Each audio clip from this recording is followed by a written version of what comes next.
turma, sejam bem-vindos à nossa aula de língua portuguesa. Como vocês estão?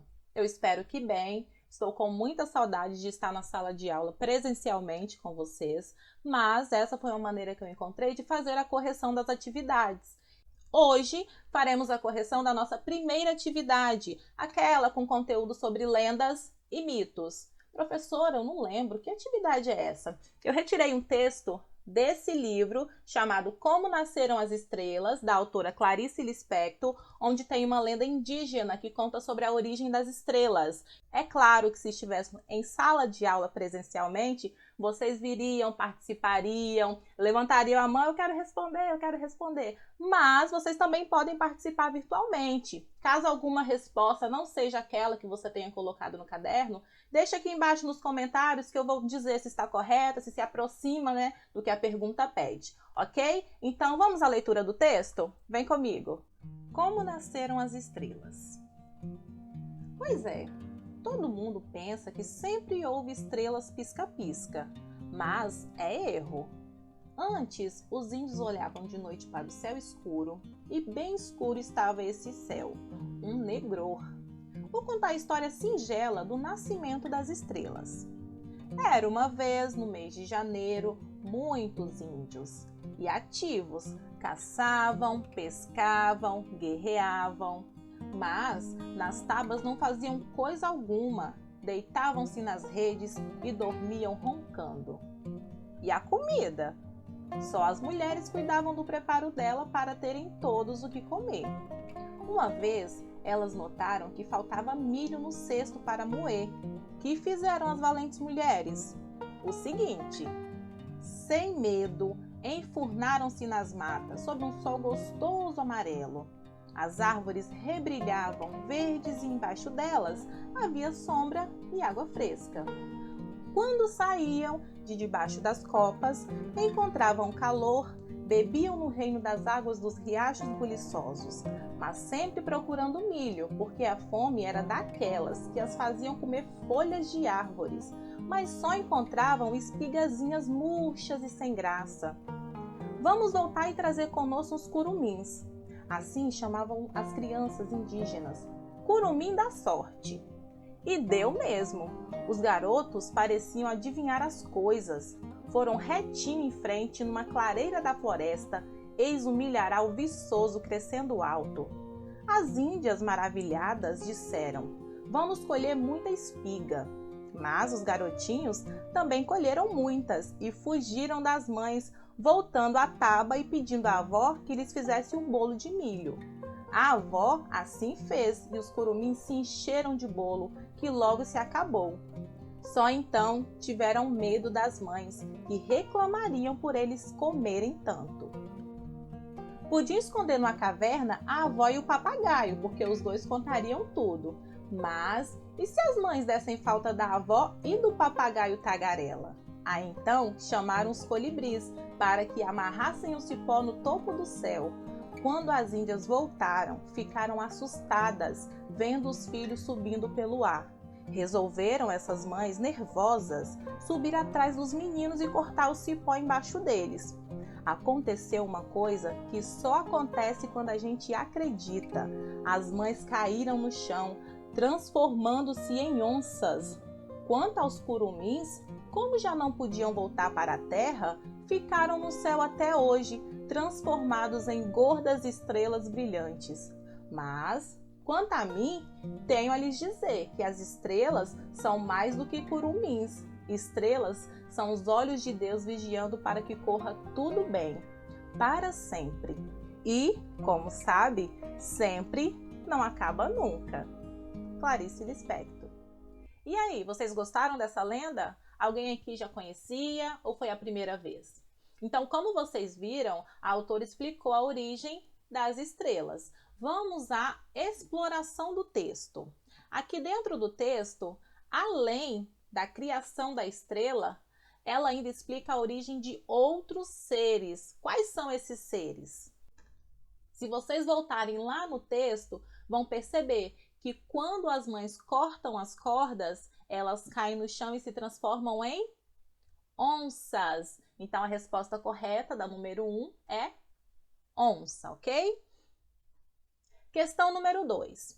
Assim como os contos, as histórias em quadrinhos e as fábulas, as lendas são narrativas e têm a seguinte estrutura. Então, a estrutura de um texto narrativo é situação inicial, conflito, desenvolvimento, clímax e desfecho. O que é uma situação inicial? É quando o autor vai apresentar a história para vocês. Então, vai mostrar os personagens, o tempo, o espaço. O que é o conflito? É uma ação que vai acontecer dentro da história. Desenvolvimento é o decorrer desse conto, né? O decorrer da história, da lenda, desse texto narrativo. Clímax é aquela parte mais importante, é o ápice da história, como se você estivesse lendo a história e do nada acontece algo muito emocionante. Então, esse é o clímax, é aquela parte de suspense, que tem uma maior emoção, né? E o desfecho é o final dessa história. Qual foi a solução para o conflito criado? Ok? Então, vamos à pergunta. Identifique esses momentos na narrativa. Então, eu quero que vocês primeiro me digam qual situação aqui foi a inicial, onde houve a complicação, o desenvolvimento, o clímax e o desfecho. Na primeira alternativa, as mulheres chamavam os curumins para que as ajudem a encontrar o milho. Eles encontram o milharal viçoso, pegam muitas espigas, pedem à avó que lhes façam um bolo e o comem todo. Por isso ficam com medo das mães. 2. Os curumins começam a subir por uma corda amarrada no topo do céu. As mães vão atrás deles.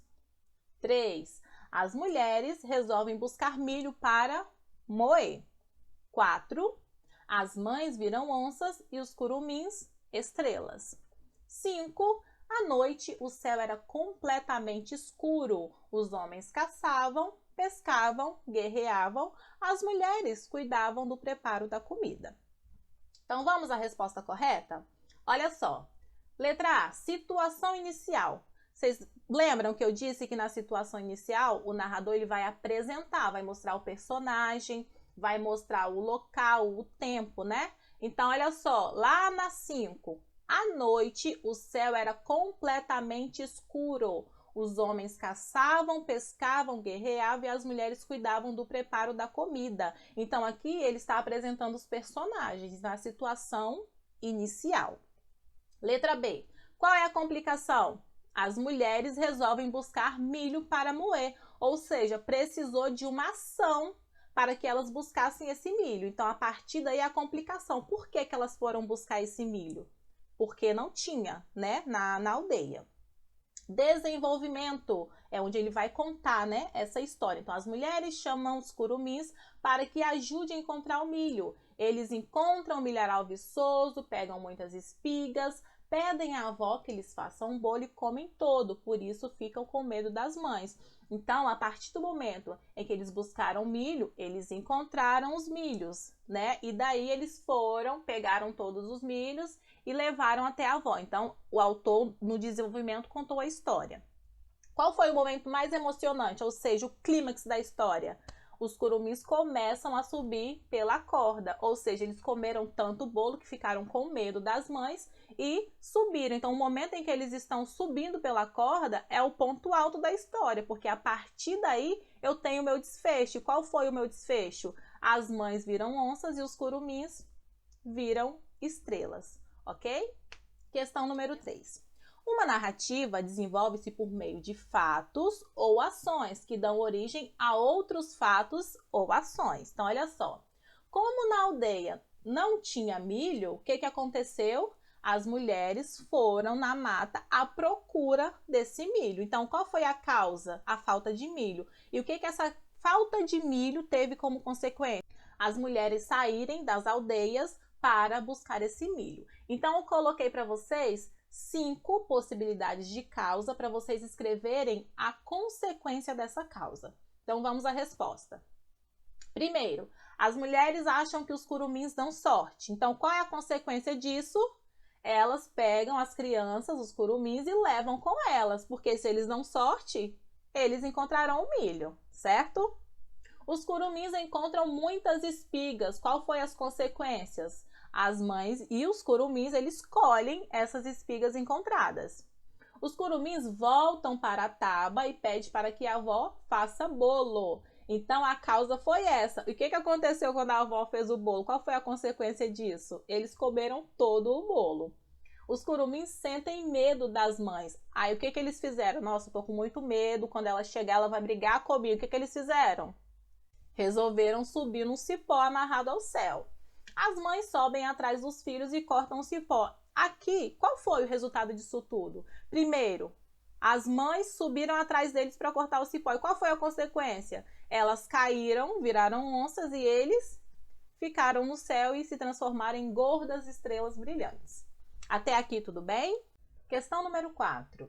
Uma característica das lendas é que nelas podem acontecer fatos imaginários, ou seja, aqueles fatos que não são possíveis na vida real. Em Como Nasceram as Estrelas, os elementos mágicos aparecem em qual parte? Na situação inicial, na complicação, no desenvolvimento, no clímax ou no desfecho? Vamos descobrir? Então, olha só. Quando o colibri amarra um cipó no topo do céu e os curumins sobem por ela, é o quê? É o clímax da história. Então, colibri amarrar um cipó no topo do céu. Na vida real é possível acontecer isso?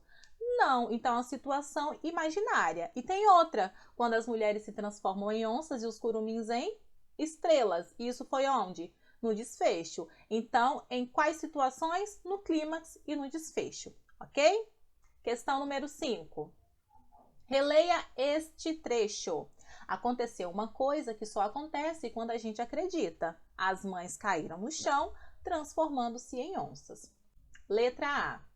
O narrador encara o fato de as mães se transformarem em onças ao cair no chão como um acontecimento real? Explique. Não, porque lá no texto ele diz só acontece quando a gente acredita. Ou seja, ele não considerou um acontecimento real, porque ele diz que só acontece quando a gente acredita, quando se tem imaginação. Letra B. Identifique no texto outro acontecimento que só acontece quando a gente acredita. Ou seja, as mães virarem onças, os curumins virarem estrelas, os colibris amarrarem os cipós até o céu, certo? Letra C. Quais são os elementos do mundo real que revelam nessa lenda o modo de vida e a cultura do povo que a conta, os Bororo? Os Bororo são um povo indígena, uma tribo indígena lá do Mato Grosso. Então, essa lenda toda vai representar o modo de vida deles. Então, em que parte o narrador fala isso? Ele fala como os homens faziam, o que eles faziam, qual era o papel da mulher. Então, olhando as respostas para vocês conferirem. Na primeira, nós já respondemos, né, que o narrador considera um fato imaginário. Na segunda, que os curumins se transformaram em estrelas, as mães em onças. Então, quais são esses elementos do mundo real que vai revelar o modo de vida deles? Então, falava que as mulheres, elas iam atrás de comida. Lembra que na história as mães é que foram atrás dos milhos? Então, os índios, eles caçavam, guerreavam, mostrava que eles dormiam, né, em tabas, que é o nome da casa dos índios. Então, esses são os elementos que mostram o modo de vida desse povo, ok? Próximo. Ao serem transformados em estrelas, os curumins eles foram castigados ou premiados? Explique sua resposta. Considerando a leitura do texto, é possível dizer que eles foram castigados, porque eles comeram todo o milho que era destinado à alimentação da tribo inteira. E além disso, eles se transformaram em estrelas, ou seja, ficaram distante das mães, que também se transformaram em onças. E daí, no final da história, não teve esse prêmio. Eles foram castigados por terem comido todo o milho que se destinava a um povo inteiro. Questão número 7. Releia os 2 primeiros parágrafos da lenda e responda. O leitor tem informações exatas e detalhadas da época em que aconteceu essa história? Então, vamos voltar lá no texto? Vamos olhar o que fala nos 2 primeiros parágrafos. Pois é, todo mundo pensa que sempre houve no mundo estrelas pisca-pisca, mas é erro. Antes, os índios olhavam de noite para o céu escuro e bem escuro estava esse céu, um negror. Vou contar a história singela do nascimento das estrelas. Era uma vez, no mês de janeiro, muitos índios. Então aqui, a única coisa que ele fala é que antes os índios olhavam de noite, e no mês de janeiro. Ele não especifica qual é essa data, então a resposta correta é não, né? Então, na questão 7, voltando lá, a única menção é isso, né? Que ele fala que foi em janeiro, mas não fala em que ano, né? Do mês de janeiro. Para finalizar, a questão 8. Quais das características a seguir estão presentes na lenda lida? Anote no caderno as afirmações que considerar adequadas para obter uma caracterização desse gênero textual. Então, aqui você vai olhar para cada afirmativa e aquelas que vocês considerarem que estão presentes na lenda, vocês vão copiar no caderno. Então, essas foram as respostas corretas: A, B, C e F. Apenas essas 4 vocês copiaram no caderno, tudo bem? Eu espero que vocês tenham gostado dessa nossa aula de correção de atividades. Os próximos vídeos também eu trarei novas correções para vocês acompanharem. Não se esqueçam de deixar os comentários aqui embaixo. Professora, na questão tal eu coloquei essa resposta, tá certo? Eu preciso apagar? Que eu vou acompanhar e vou responder, tá bom? Fiquem bem, até a próxima aula. Tchau!